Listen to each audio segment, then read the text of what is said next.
Olá, caros alunos. Vamos iniciar mais um encontro com a filosofia.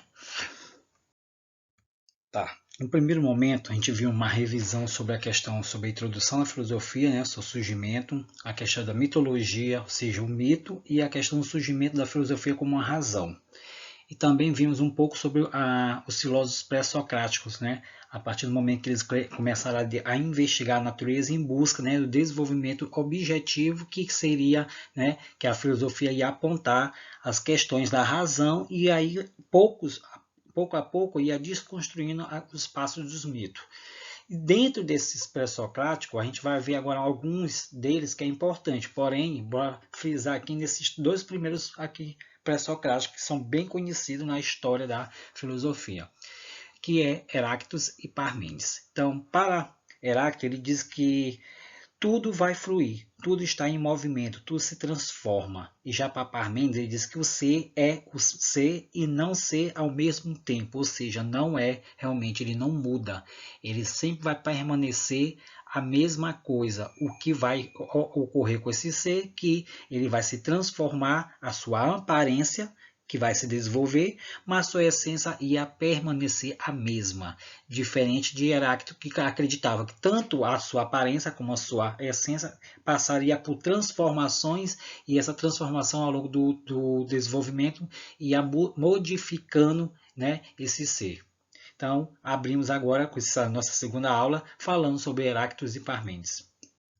Então, para os filósofos, né, que defendia essa origem do elemento primordial, que seria um elemento, que a partir desse momento que eles acreditavam que esses elementos poderiam desenvolver e trazer algumas investigações a respeito da natureza e o que estava se desenvolvendo entre elas. A aparência e a essência das coisas.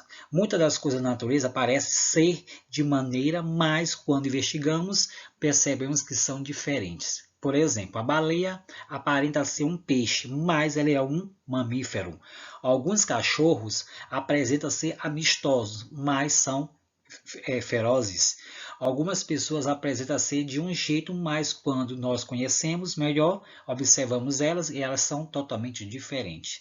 Então, a aparência pode ser correspondente, né, à essência das coisas, ou seja, os filósofos Heráclito e Parmênides começaram a investigar a natureza em busca de explicar que a essência de todas as coisas que existem na natureza poderia ser realmente levando essa transformação, e a partir desse momento eles começaram a investigar a natureza nesses dois requisitos, aparência e essência, abrindo aí o ponto de vista desses dois filósofos pré-socráticos, como Heráclito, né, que o elemento primordial dele é o fogo, e Parmênides, o elemento primordial dele seria aperion, ou seja, tudo vai se realmente não vai se transformar, tudo vai permanecer igual. Com isso, né, vimos um pouco agora sobre a questão do Heráclito, o que é que ele defendia. O Heráclito, né, aproximadamente 544 a 484 a.C., ele nasceu na cidade de Éfeso, né, na região da Jônia, né. Ele é um defensor e estudou nessa escola jônia.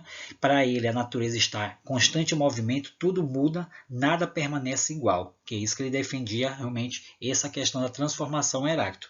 Uma coisa pode ser transformar em seu contrário, ou seja, o ser e não é o mesmo ao longo da sua transformação. Assim o novo fica velho e a vida se transforma em morte e etc. O que ele diz? Ele vai estar dizendo que a partir do momento que aquela pessoa nasce e vai se desenvolvendo, atingindo suas faixas etárias, ele vai ter um fim que vai ser realmente a morte, que é o último estágio. O mundo é ordenado por uma razão, que para ele significa logos universal. Ela é que determina o ritmo das mudanças e que vai realmente garantir a harmonia desse universo. A origem de tudo para esse filósofo Heráclito, como eu falei para vocês, que é o elemento primordial dele, é o fogo. Tudo surge do fogo. Aí ele retorna e ele representa o movimento incessante da natureza, ou seja, a mudança, a transformação, que é isso que o Heráclito acreditava. Então, tanto a aparência como a essência modificava. Saindo desses pensamentos de Heráclito, entrando no pensamento de Parmênides. Parmênides, aproximadamente 544 a 450 a.C. Esse C bem aqui, gente, significa aproximadamente, porque a gente não sabe a data exata do nascimento desse filósofo. Nasceu na cidade de Aleia, né? Afirmava que apenas a aparência das coisas se transforma, mas a essência era fixa, eterna e imutável. Para esse filósofo, né, o Parmênides, ele dizia o seguinte: se as coisas mudassem em sua essência, ela deixaria de ser o que são. Porém, coisa não pode ser e não ser ao mesmo tempo.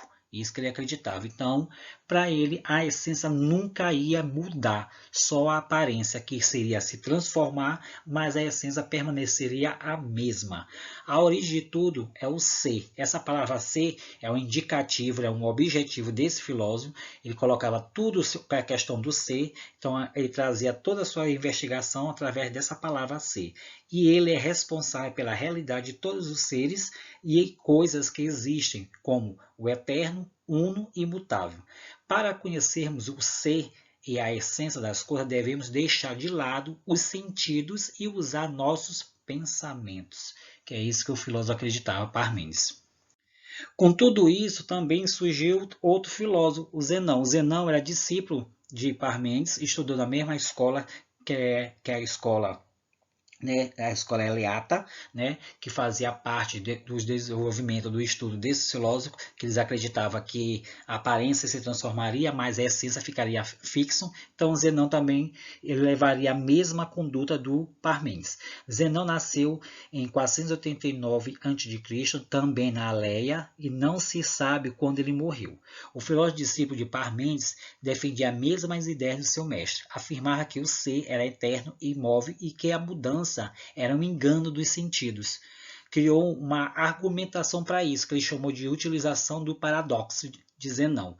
Então, o paradoxo de Zenão de Aleia, olha bem, gente, Zenão de Aleia. Mais na frente a gente vai entender por que eu estou falando que Zenão de Aleia, porque vocês vão ver outro Zenão, mas não é de Aleia. Então, por isso que eu estou dizendo, Zenão de Aleia, né, esse pré-socrático, ele criou esse argumento chamado paradoxo. Esse paradoxo serviria para provar que o movimento e a pluralidade são apenas ilusões dos nossos sentidos e devemos compreender que a realidade de forma racional, ou seja, o pensamento que deveria comprovar a investigação desses objetivos e daria sentido às nossas ideias. Saindo desses filósofos pré-socráticos, que acabamos de ver especificamente o Heráclito, Parmênides e Zenão, então também nos filósofos pluralistas. Esses filósofos pluralistas, a palavra já está te dizendo, eles acreditavam que mais de um elemento poderia indicar o desenvolvimento das coisas que estavam na natureza. Então, vamos ver um pouco de Empédocles, Anaxagora e Demócrito, e também Leucipo, que também segue a mesma linha de Demócrito. Então, para os filósofos pluralistas é o seguinte, eles começaram a observar o mundo, verificar que ele é formado por multiplicidade de características. A partir daí, cada pessoa é diferente da outra e possui traços físicos e personalidades que nos distinguem. Tudo isso, a natureza também apresenta diversidade, por exemplo, animais e plantas com variedade de espécies e também uns diferentes dos outros. Esses filósofos pluralistas fizeram o seguinte: o ser humano e a natureza são características pela pluralidade, ou seja, os filósofos pluralistas buscavam compreender o mundo a partir da sua multiplicidade, ou seja, eles acreditavam que vários elementos, como fogo, ar, terra e água, esses elementos juntos poderiam indicar o desenvolvimento das coisas ao redor da natureza. A partir daí, esses filósofos pluralistas começaram a investigar esses elementos e dando assim início uma nova indicação, né, de elementos primordiais da investigação sobre o desenvolvimento da natureza. Saindo daí, vamos ver o primeiro desses filósofos pluralistas, que é Empédocles. Empédocles, aproximadamente 493 a 433 a.C., ele nasceu na cidade de Agrigento, no sul da Itália. Para ele, tudo se origina de 4 elementos: terra, água, ar e fogo. A diversidade da natureza é explicada pelas diferenças das combinações desses 4 elementos. Cada uma possui todos eles, e a partir daí essas diferentes proporções que vai dar uma variedade, e é em busca dessa variedade que estava indicando o desenvolvimento dos seus objetivos. Para ele também, para esse filósofo Empédocles, ele fez o seguinte: ele separou em 2 formas a força de atuação desses elementos. As 2 forças que atuam no agrupamento ou na separação de tais elementos Por exemplo, o amor é uma força que nos une e o ódio é uma força que nos separa. Então, a partir daí, a relação entre a força de atração e de repulsão vai explicar a partir da unidade que vai se originar o universo, ou seja, a coisa e os seres humanos que estavam se desenvolvendo, todos os seres. Saindo de Epédagos, entramos de Anaxagoras. Anaxagoras, aproximadamente 499 a 428 a.C., ele nasceu, né, na cidade de Agrosomerasna, na região da Jônia. Entendia que a natureza era formada pela mistura desses elementos pequenos, invisíveis ao nosso olhar, que é chamado de sementes. Ele deu essa palavra semente porque a diferença da proporção dessas sementes nos seres faz o que? Eles, né, se diferenciam uns do outro. A partir daí, há uma inteligência no universo chamada de nous. Nous é uma questão que ela vai unir ou afastar essa semente. Portanto, o nous era responsável por formar e organizar tudo que existe realmente ao nosso redor. Então, a partir desse momento, Anaxagora ele começou a investigar, né, a proporção desses elementos e chamando esses elementos de sementes. E da inteligência do universo ele chamando de nous, que isso iria afastar essa semente do seu propósito, dos objetivos realmente de investigação. Por último, temos Leucipo e Demócrito. Né? Esses dois grandes filósofos, né? Leucipo aproximadamente 490 a 420 a.C., Demócrito 460 a 370 a.C. Nasceram na cidade de Mileto, defendia que o universo era composto de infinitas partículas invisíveis que não se realmente definem, como se defendem, né? São os átomos, né?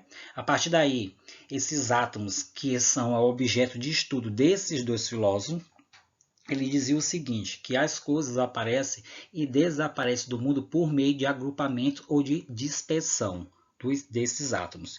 A partir do momento que os átomos, né, desaparecer daquele organismo, aquele organismo morreu. Então, a partir dessa afirmação, eles acreditavam que o átomo era a existência da vida realmente e o desenvolvimento dela. A diferença dos seres ocorre pelos distintos agrupamentos de átomos, ou seja, uma cobra e uma árvore são diferentes porque possuem agrupamentos diferentes dos átomos. Não há uma força externa na natureza que vai ordenar ou de harmonia ao mundo, ou seja, os átomos se movem no espaço de forma espontaneamente e eles, ao se chocar, vão se agrupar, fazendo que os seres surjam ou desaparecem, como falei agora há pouco. Então, para eles, os átomos eram a essência do surgimento desse ser e também quando os átomos desaparecem, é quando aquele ser realmente não existe mais. Acabou realmente de não existir. Então, os átomos para ele era tudo da pesquisa desses dois filósofos, Leucipo e Demócrito. Então, isso tudo foi o que a gente vimos, né? Desde o início, estou falando para vocês o surgimento da filosofia, a origem dela, mito, né, o surgimento a importância da filosofia como razão, e vemos também os pré-socráticos, e agora vemos o pensamento de Heráclito, Parmênides, e depois os filósofos pluralistas que são Epécteto, Demócrito, Leucipo e Anaxagora. Então, bons estudos, até a próxima!